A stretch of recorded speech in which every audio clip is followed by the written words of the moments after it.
Tout de suite, on s'intéresse à la thématique du jour. On retrouve Benoît Grémard et Pierre Devanne. Rebonsoir à tous les deux. Bonsoir. Vous êtes tous les deux vice-présidents de l'association Les Éditions Ben Grem. 10 ans, une vingtaine de films, de la fiction historique à des films à suspense, plutôt anxiogènes. Je pense notamment aux chroniques de l'île Longue. Benoît Grémard, vous êtes l'exemple de ce que la passion peut réussir à faire, puisque j'imagine que c'est une affaire de passion, du coup. Ah oui, c'est plaisir et passion. On a commencé à 3 dans une chambre étudiante. On était des étudiants et vraiment fans de cinéma. 10 ans, donc. Voilà, 10 ans, il y a le 10 mars 2008. Et puis, on a commencé à faire un film, puis finalement un film chaque année. Et là, on arrive en fait à une décennie de réalisation autoproduite et pour un résultat de 20 films. Une vingtaine de films qui touchent à tous les domaines, clairement, à toutes les ambiances, à tous les décors aussi. C'est ça, notre idée, c'était aussi de valoriser le patrimoine historique et paysager du Morbihan, mais maintenant plus globalement de la Bretagne, parce qu'on va aussi dans les 4 départements bretons, ou 5 historiquement, pour justement valoriser tout ce qui est finalement attrait, ce qui fait aussi la richesse de la Bretagne. Ouais, on passe des lieux militaires désaffectés qui sont plutôt contemporains, on passe sur des lieux historiques très classiques, notamment vous êtes basé à Vannes, on les connaît bien, ces lieux, ça fait clairement partie de vos volontés. Ça apporte quoi en fait de s'inscrire dans le patrimoine breton ? Déjà de le montrer, c'est déjà de montrer qu'on a un très beau patrimoine qui est en dehors de la simple déambulation, d'y créer de la fiction, de le montrer sous un autre angle, parce que l'angle du cinéma montre les choses d'une autre manière. On peut faire des sauts de l'un à l'autre, effectivement, et les raccorder entre eux. Et puis c'est une belle façon de montrer que notre région est riche. Ça permet de garder des traces aussi. Et de garder des traces en même temps, effectivement, et de voir aussi la mise en valeur que d'autres font, parce qu'on est aussi une sorte de relais en fait auprès de tous ceux qui œuvrent justement pour que ces lieux existent, perdurent et soient restaurés et vivants.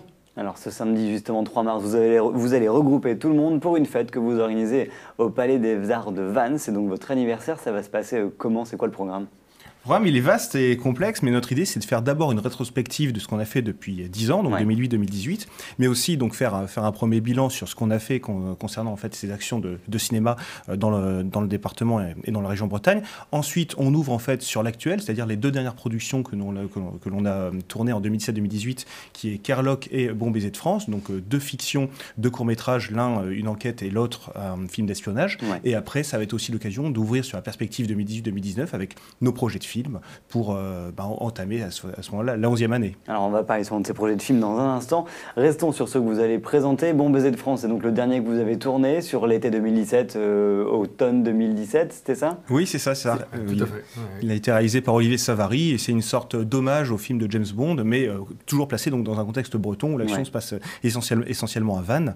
Et ça a été l'occasion à la fois donc de faire participer des acteurs bretons, des acteurs locaux qui viennent soit en fait en amateur, soit de compagnie de théâtre, et aussi toujours finalement de démarche de valorisation du patrimoine avec des tournages à la sécurité sociale, à l'Université de Bretagne Sud, ainsi que notamment au musée de Saint-Cyr-Couët-Quidan ou encore sur le plateau de TB Sud. Exactement, vous étiez venu nous voir. Oui, c'est vrai. Moins atypique que la CPM qui du coup en plus va disparaître finalement, ce bâtiment-là va être abandonné. Donc, c'est ce que disait Pierre, c'est aussi en fait une occasion de valoriser le patrimoine, mais aussi de garder une trace. Je pense aussi notamment à Auray avec la goélette qui était à Saint-Goustan, où on a eu l'occasion de la capter en 2009. Donc là, ça fera partie aussi des images, je dirais, d'archives aujourd'hui. Tout comme le TK Bremen, je pense à lui aussi. C'est ça, le TK Bremen en fin 2011 qu'on avait aussi capté dans une fiction.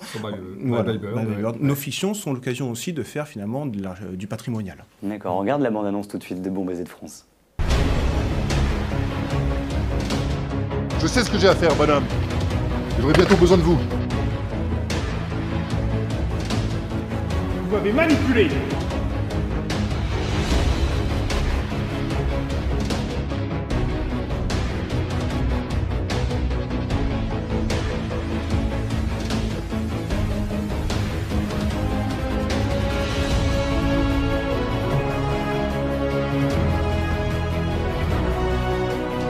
Terra Forza. Terra Forza. Ce sont eux les vrais nuisibles de cette planète.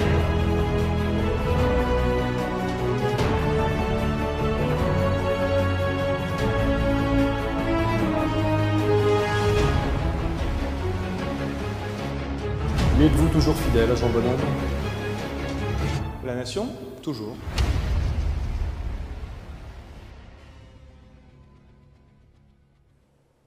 Bon, alors on le voit, hein, les décors sont locaux, les acteurs aussi. Nicolas, vous venez d'en reconnaître un dans la bande-annonce, c'est ça?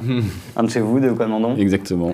Alors on le voit aussi, les images sont propres, le son est bon, c'est tourné dans des conditions professionnelles. Ça coûte de l'argent, j'imagine, de faire du cinéma. Oui, oui, toujours un petit peu plus. Maintenant, tous nos films en fait font l'objet d'une campagne de financement participatif, puisque si on ne met pas finalement un minimum de moyens techniques, le résultat en fait s'en ressent, puisque maintenant tous nos films sont destinés aux projections publiques. Donc c'était finalement, comme tu disais, Pierre, l'objectif aussi de à la fois s'appuyer sur un matériel qui s'est démocratisé, avec notamment aujourd'hui des acquisitions de caméras se font plus facilement, mais aussi s'appuyer sur le savoir-faire des gens.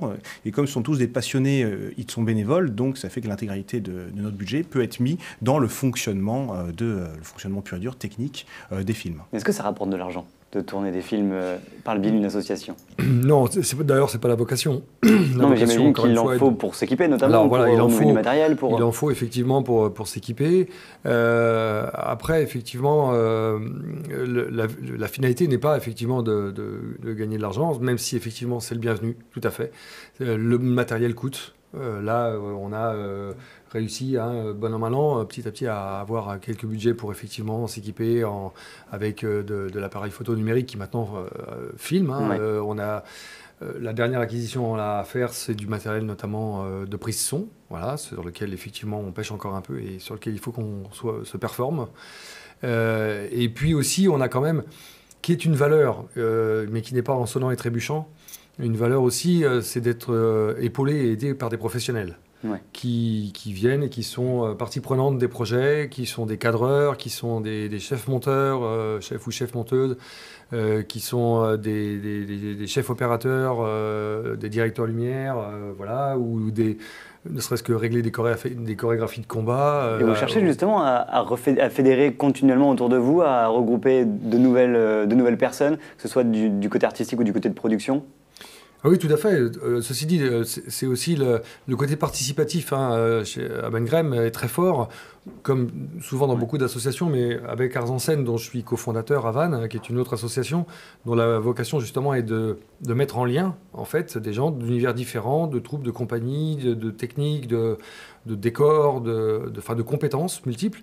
Et avec l'association Ben Graham, on travaille effectivement étroitement avec des preneurs de son qui viennent, des comédiens pour les castings, et on s'ouvre bien entendu à tout un univers de gens, quels qu'ils soient, de quelques horizons soient-ils, quoi, justement. En tout cas, vous fédérez et vous créez la rencontre, un moment pour vous rencontrer et vous retrouver. Ce sera ce samedi 3 mars au Palais des Arts de Vannes pour votre soirée d'anniversaire.